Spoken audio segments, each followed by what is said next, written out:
கரூர்லேருந்து சுமார் 20 கிலோமீட்டர் தொலைவில் இருக்கும் வெஞ்சமாங்கூடல் என்னும் ஊரில் அமைந்துள்ள அ, விகிர்தீஸ்வரர் கோயில் இது. கரூர்லேருந்து திண்டுக்கல் நோக்கி போகும் பாதையில் ஒரு 12 கிலோமீட்டர் பயணித்தோன்னா, அதுக்கப்புறம் அங்கேருந்து இடதுபுறமாக ஒரு 8 கிலோமீட்டர் பயணிக்கணும். பயணித்தோம்னா இந்த ஊரை அடையலாம்.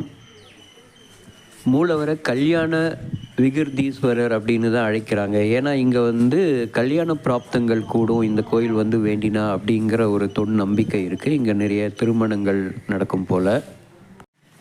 இங்கே திருமணம் செய்கிறதுக்கு என்னென்ன வேணும் அப்படிங்கிற இந்த டீட்டெயில்ஸ் இங்கே போட்டிருக்காங்க. அம்மன் பேர் வந்து பன்னேர் மொழி அம்மை. வடமொழியில் வந்து விகிர்த நாயகி அப்படின்னு சொல்கிறாங்க. மதுர பாஷினி அப்படிங்கிற இன்னொரு பெயரும் அம்மனுக்கு இங்கே இருக்குது.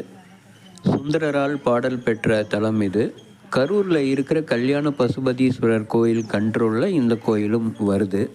அருமையான அமைதியான ஒரு கோயில்.